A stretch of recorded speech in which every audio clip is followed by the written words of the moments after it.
Hello everyone, welcome to For Nurses Preparation YouTube channel. I am Ritu. Let's start today's most important question based on topic pharmacology. This is July series most important question video #66. If you guys want to watch previously most important questions video, you can check out our description box below. If you guys ready, let's get into the video. Question number 1 is, which of the following is the 5 rights of drug administration? निम्न में से drug administration के 5 rights कौन कौन से होते हैं?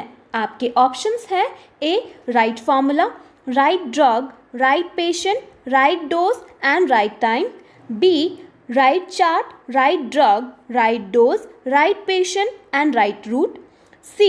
Right band, right drug, right dose, right time and right route. Or D. Right drug, right dose, right patient, right route and right time.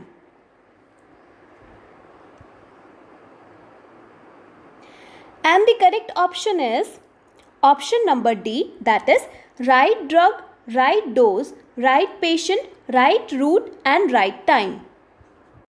Patient को सेफ्टी मेडिकेशन देने के लिए डॉक्टर्स के द्वारा लिखे जाने वाले प्रिस्क्रिप्शन देने में मुख्य बातें अपन को ध्यान रखनी होती है, जो कि होते हैं name of the patient, name of the drug, doses of the drug, method of the administration, date, signature of the physician. ये सारी बातें हमको ध्यान रखनी होती है और 5 राइट्स की पालना से मेडिसिन सुरक्षित रूप से देना सुनिश्चित किया जा सकता है. ये वाले जो 5 राइट्स होते हैं वो क्या क्या होते हैं वो हम फिर से रिवाइज कर लेते हैं. First is right patient, right drug, right dose, right time और राइट रूट. ये सारे इसके अंदर आते हैं. Next question is, which of the following are the factor on which patient's drug effect and response are dependent?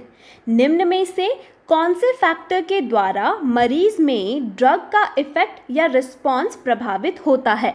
आपके options हैं A time of administration, B route of drug administration, C body weight and size और D all of the above. And the correct option is option number D, that is all of the above. किसी drug का body में effect या फिर response निम्न factor पर निर्भर करता है. जैसे हम अगर पहला फैक्टर इसकी बात करें तो वो हो जाएगा doses of drug. Maximum dose से ज़्यादा औषधि देने पर वह लीथल डोज में बदल जाती है. सेकेंड फैक्टर की बात करें तो वो है रूट ऑफ ड्रग एडमिनिस्ट्रेशन. सर्वाधिक तेजी से या वांछित प्रभाव प्राप्त करने के लिए ड्रग को आईवी रूट से दिया जाता है. ठीक है. और अगर हम यहाँ पे थर्ड फैक्टर की बात करें तो वो होता है time of administration.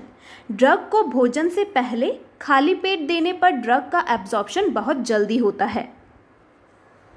Next question is, which of the following condition में लीड्स टू ड्रग एलर्जी? निम्न में से कौन सी कंडीशन में ड्रग एलर्जी हो सकती है? आपके ऑप्शंस हैं ए when too much of drug has accumulated in an individual, b an unwanted but predictable response to a drug, c when the body sees drug as an antigen, or d none of the above. And the correct option is option number C, that is when the body sees drug as an antigen. जब drugs का response मुख्य वांछित प्रभाव से अतिरिक्त होता है तो उसे हम बोल देते हैं साइड इफेक्ट ऑफ ड्रग्स या फिर एलर्जिक रिएक्शन. यह मुख्यतः जब पेशेंट की बॉडी के द्वारा ड्रग्स को फॉरेन बॉडी या फिर एंटीजन मान या समझ लिया जाता है तब एलर्जिक रिएक्शन या रिस्पॉन्स के लक्षण प्रकट होने लगते हैं. जब एलर्जिक रिएक्शन औषधि के देने के तत्काल बाद होती है तब एनाफाइलेटिक रिएक्शन लक्षण जो हैं वो प्रकट होने लगते हैं. Next question is, what is the level of lithium in a blood is called as lithium toxicity? निम्न में से ब्लड में लिथियम के किस लेवल को लिथियम टॉक्सिसिटी माना जाता है? आपके ऑप्शंस हैं A greater than 2.0 mmol per liter, B 0.8 to 1.0 mmol per liter, C 0.6 to 0.8 mmol per liter, और D 0.4 mmol per liter.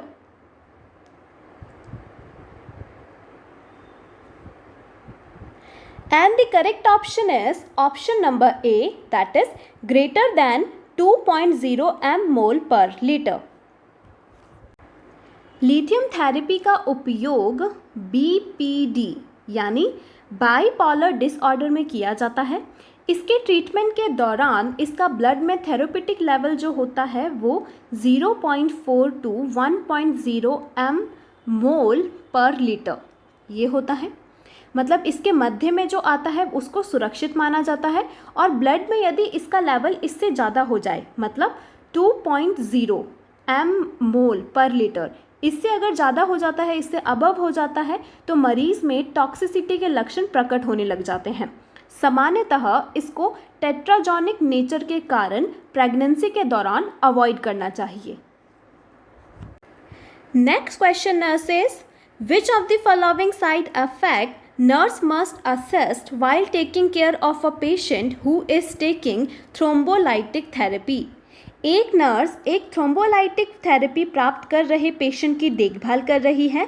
Nurse को इस पेशेंट में निम्न में से किस साइड इफेक्ट का असेसमेंट आवश्यक रूप से कर लेना चाहिए? आपके ऑप्शंस हैं A disorientation, B IV side bleeding, C bradycardia, और D none of the above. And the correct option is option number B, that is IV side bleeding. Thrombolytic therapy के दौरान मुख्यतः प्रभाव क्लॉटिंग कैपेसिटी पर पड़ता है। Thrombolytic therapy के कारण IV साइड इससे ब्लड बहता रहता है, मतलब रिसना ये हो सकता है। नर्स को मरीज में ब्लीडिंग का असेसमेंट मुख्यतः IV साइट पे साथ साथ पूरे शरीर का असेसमेंट करना चाहिए ताकि ब्लीडिंग का यथाशीघ्र पता लगाया जा सके। Next question is a patient admitted to a hospital with the history of illegal use of narcotic drugs, which of the following withdrawal symptom is mostly seen in this patient at the time of nursing taking assessment data? एक मरीज narcotic drug के illegal use मतलब drug abuse की history के साथ admit हुआ है। Nurse के अनुसार इस पेशेंट में निम्न में से कौन सा असेसमेंट डाटा सबसे पहले विड्रॉल सिम्टम के रूप में देखने को मिलेगा? आपके ऑप्शंस हैं A insomnia and diarrhoea, B BP which is equals to 90/60 and HR which is equals to 100, C anxiety and irritability, or D nausea and vomiting.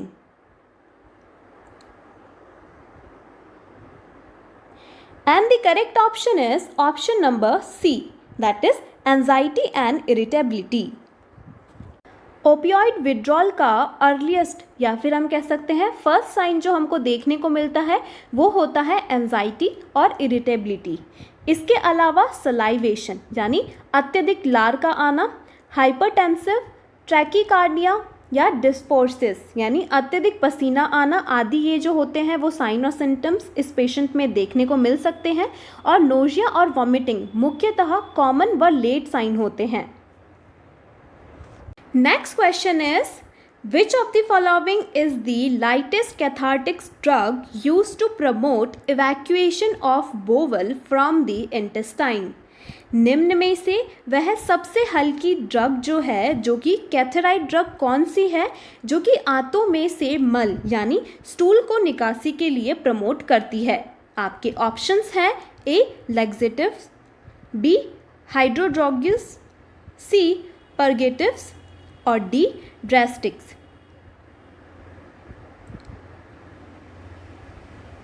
And the correct option is option number A, that is laxatives. ऐसी drug जो आंतों से मल यानी stool की निकासी which means evacuation of bowel को promote करती है उसको हम कैथेराइटिक्स ड्रग कहते हैं। ये जो ड्रग्स हैं वो 4 ग्रुप में डिवाइडेड होती हैं। First is laxative, second is purgatives, third is drastics, and fourth is hydragogues. Next question says, a patient tells nurse that her urine is starting to look discolored. If you believe is due to the medication of which of the following patient's medication cause urine discoloration except? Your options are A. sulfasalazine, B. phenolphthalein, C. aspirin, or D. levodopa.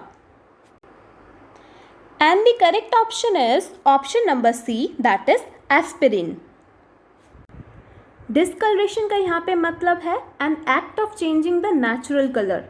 सामान्यतः जैसे यहाँ पे ये aspirin दी गई है, aspirin जो होता है उससे यूरिन का किसी भी प्रकार का डिस्कलरेशन नहीं होता है, जबकि बाकी सारी जो ड्रग्स दी गई हैं ये मेडिकेशन वो यूरिन का कलर जो है वो थोड़ा बहुत परिवर्तित कर सकती हैं।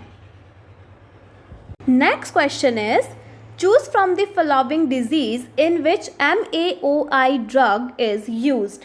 निम्न में से कौन सी डिजीज में MAOI ड्रग का उपयोग किया जाता है? आपके ऑप्शंस हैं A. Generalise anxiety disorder, B. Schizophrenia, C.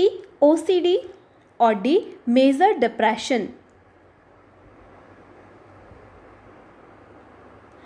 And the correct option is option number D, that is major depression. अगर हम यहाँ पे MAOI इसकी बात करें तो इसका पूरा नाम होता है मोनोएमाइन ऑक्सीडेज इनहिबिटर। ये जो ड्रग है वो मुख्यतः एंटी डिप्रेसेंट प्रकृति की होती है, मतलब इनका यूज़ अवसाद मतलब डिप्रेशन में किया जाता है। ये ड्रग अपना कार्य मोनोएमाइन ऑक्सीडेज एंजाइम को इनहिबिट करके करती है। इसके कारण से ब्रेन के न्यूरोट्रांसमीटर जो होते हैं वो बैलेंस हो जाते हैं। Okay, my future nurses, next and the last question of this video is, which of the following administration of drug is in not under the parenteral route? निम्न में से ड्रग के एडमिनिस्ट्रेशन के पैरेंटरल रूट में कौन सा शामिल नहीं है? आपके ऑप्शंस हैं A. IV route, B. Oral route, C. MI route, और D. All of the above. And the correct option is option number B, that is oral route.